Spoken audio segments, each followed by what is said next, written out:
ನಮಸ್ತೆ ವೀಕ್ಷಕರೇ, ನಮ್ಮ ಇವತ್ತಿನ ರೆಸಿಪಿ ನೀವು ನೋಡ್ತಿದ್ದೀರಾ ತುಂಬಾ ಗರ್ಗರಿಯಾಗಿ ಮಾಡಿರುವಂಥ ಕರ್ಜಿಕಾಯಿ ಹೇಗೆ ಮಾಡೋದು ಅಂತ ಇವತ್ತಿನ ವಿಡಿಯೋದಲ್ಲಿ ನೋಡೋಣ. ನಮಸ್ತೆ ವೀಕ್ಷಕರೇ, ಎಲ್ಲರಿಗೂ ಸವಿ ಕಿಚನ್ ಕನ್ನಡಗೆ ಸ್ವಾಗತ. ಸಬ್ಸ್ಕ್ರೈಬ್ ಆಗಿಲ್ಲ ಪ್ಲೀಸ್ ಈಗಲೇ ಹೋಗಿ ಸಬ್ಸ್ಕ್ರೈಬ್ ಮಾಡಿ, ಹಾಗೆ ಬೆಲ್ ಐಕಾನ್ ಒತ್ತೋದನ್ನ ಮರಿಬೇಡಿ. ಮೊದಲಿಗೆ ಇಲ್ಲಿ ಕರ್ಜಿಕಾಯಿಗೆ ಬೇಕಾಗಿರುವಂಥ ಹೂರ್ಣನ ರೆಡಿ ಮಾಡ್ಕೊಳ್ಳೋಣ.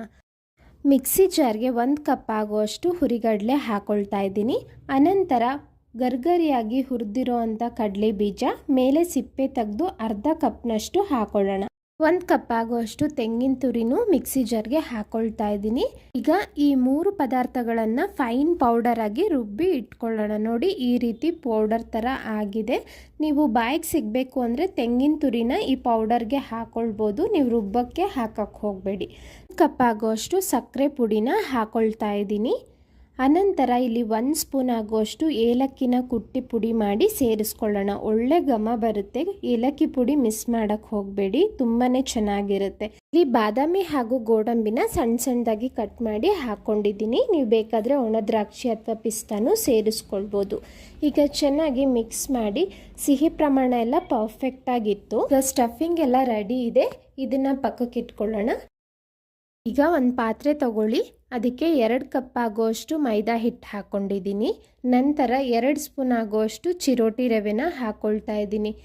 ಚಿರೋಟಿ ರವೆ ಹಾಕೋದ್ರಿಂದ ನಮಗೆ ಕ್ರಿಸಿಪಿಯಾಗಿರುತ್ತೆ, ಗರ್ಗರಿಯಾಗಿ ತುಂಬ ಚೆನ್ನಾಗಿ ಬರುತ್ತೆ.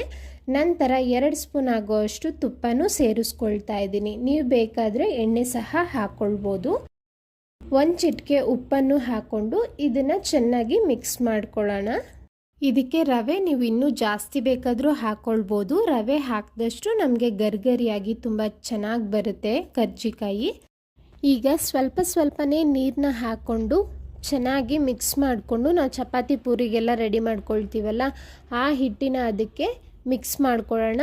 ಆದರೆ ತುಂಬ ಗಟ್ಟಿನೂ ಬೇಡ, ತುಂಬ ಸಾಫ್ಟಾಗೂ ಬೇಡ, ಸೆಮಿ ಸಾಫ್ಟ್ ಅಂತಾರಲ್ಲ ಆ ರೀತಿ ಹಿಟ್ಟನ್ನು ಮಿಕ್ಸ್ ಮಾಡ್ಕೋಬೇಕು. 1-2-3 ಸ್ಪೂನ್ ಎಣ್ಣೆ ಹಾಕ್ಕೊಂಡು ಈ ರೀತಿ ಮಿಕ್ಸ್ ಮಾಡಿ ಇಟ್ಕೊಳ್ಳಿ. ನೋಡಿ, 15 ನಿಮಿಷ ನೆನೆಯೋದಕ್ಕೆ ಬಿಟ್ಟಿದ್ದೆ. ಆ ರವೆ ನೀರಿನ ಅಂಶ ಎಲ್ಲ ಹೀರ್ಕೊಂಡಿರುತ್ತೆ. ಹಿಟ್ಟನ್ನು ತಗೊಂಡು ಉಂಡೆ ಮಾಡ್ಕೊಳ್ಳಿ. ಕರ್ಜಿಕಾಯಿ ಹಾಕೋ ಅಂಥ ಮೌಲ್ಡು ಯಾವ ಸೈಜಲ್ಲಿರುತ್ತೋ ನೋಡಿಕೊಂಡು ತೀಡ್ಕೋಬೇಕಾಗುತ್ತೆ. ತುಂಬ ದಪ್ಪನೂ ಬೇಡ, ತೆಳ್ಳಗೂ ಬೇಡ, ಮೀಡಿಯಮ್ ಚಪಾತಿಗೆಲ್ಲ ಯಾವ ರೀತಿ ತೀಡ್ಕೊಳ್ತೀವೋ ಆ ರೀತಿನೇ ತೀಡ್ಕೊಳ್ಳೋಣ. ನಮ್ಮನೇಲಿರೋವಂಥ ಮೌಲ್ಡು ತುಂಬಾ ದೊಡ್ಡದು, ಅದಕ್ಕೆ ನಾನು ಚಪಾತಿ ಥರನೇ ದೊಡ್ಡದಾಗಿ ತೀಡ್ಕೊಳ್ತಾ ಇದ್ದೀನಿ. ಮೌಲ್ಡ್ ಸೈಜ್ ನೋಡಿಕೊಂಡು ನೀವು ರೆಡಿ ಮಾಡಿ ಇಟ್ಕೋಬೋದು. ನೋಡಿ, ಸ್ಟೀಲ್ ಮೌಲ್ಡ್ಗೆ ಕಂಪ್ಲೀಟಾಗಿ ಎಣ್ಣೆ ಹಚ್ತಾ ಇದ್ದೀನಿ. ಹಿಟ್ಟು ಅಂಟ್ಕೋಬಾರ್ದು, ಪರ್ಫೆಕ್ಟಾಗಿ ಬರಲಿ ಅನ್ನೋದಕ್ಕೋಸ್ಕರ. ನೋಡಿ, ಮೌಲ್ಡನ್ನು ಈ ರೀತಿ ಫೋಲ್ಡ್ ಮಾಡಿಕೊಂಡು ತೀಡಿರೋ ಅಂಥ ಹಿಟ್ಟನ್ನು ಹಾಕ್ಕೊಳ್ಬೇಕು. ಎಲ್ರಿಗೂ ಗೊತ್ತಿರುತ್ತೆ, ಆದರೂ ಮೊದಲನೇ ಸರಿ ಟ್ರೈ ಮಾಡೋರಿಗೆ ಹೆಲ್ಪ್ ಆಗುತ್ತೆ ಅಂತ ಹೇಳ್ತಾ ಇದ್ದೀನಿ. ನೋಡಿ, ಮಧ್ಯಕ್ಕೆ ಸ್ಟಫಿಂಗ್ ಹೂರ್ಣ ಏನಿದೆ ಅದನ್ನು ಹಾಕ್ಕೊಂಡು ಗಟ್ಟಿಯಾಗಿ ಪ್ರೆಸ್ ಮಾಡಿ,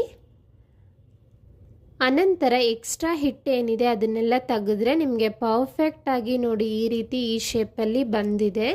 ಇದೇ ರೀತಿಯೇ ಇನ್ನೊಂದು ಮಾಡಿ ತೋರಿಸ್ತಾ ಇದ್ದೀನಿ. ಸ್ಟಫಿಂಗ್ ನಮಗೆ ಕರ್ಜಿಕಾಯಲ್ಲಿ ಪೂರ್ತಿ ಇದ್ದರೆ ತುಂಬಾ ಚೆನ್ನಾಗಿರುತ್ತೆ. ನೋಡಿ, 2 ಸ್ಪೂನ್ ಹಿಡಿತು, ತುಂಬ ಹಾಕಿ ಪ್ರೆಸ್ ಮಾಡಿ ಎಕ್ಸ್ಟ್ರಾ ಹಿಟ್ಟು ತೆಗೆದು ಇದೇ ರೀತಿ ಎಲ್ಲವನ್ನು ರೆಡಿ ಮಾಡಿ ಇಟ್ಕೊಳ್ಳೋಣ.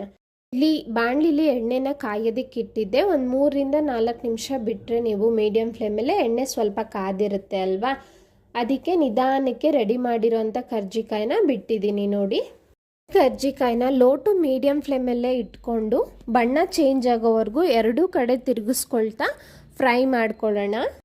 ಈ ರೀತಿ ಲೋ ಫ್ಲೇಮಲ್ಲೇ ನಾವು ಫ್ರೈ ಮಾಡೋದ್ರಿಂದ ನೀವು ತಿಂಗಳಾನ್ಗಟ್ಲೆ ಇಟ್ಟರು ನಿಮಗೆ ಕ್ರಿಸಿಪಿಯಾಗಿ ತುಂಬಾ ಚೆನ್ನಾಗಿರುತ್ತೆ. ಒಳಗಡೆ ಸಹ ಪರ್ಫೆಕ್ಟಾಗಿ ಬೆಂದಿರುತ್ತೆ. ಒಂದೇ ಸಲ ಕಾದಿರೋ ಎಣ್ಣೆಗೆ ಹಾಕ್ಬಿಟ್ರೆ ಬಣ್ಣ ಚೇಂಜ್ ಆಗಿ ಸೀದೋಗೋ ಚಾನ್ಸಸ್ ಇರುತ್ತೆ. ನಿಧಾನಕ್ಕೆ ಫ್ರೈ ಮಾಡ್ಕೊಳ್ಳಿ. 2 ಕಡೆ ಬಣ್ಣ ಚೇಂಜ್ ಆಗಿದೆ. ನೋಡಿ, ಗೋಲ್ಡನ್ ಬ್ರೌನ್ ಬಂದಿದೆ. ಈಗ ನಾನು ತೆಗೆದಿಡ್ತಾ ಇದ್ದೀನಿ.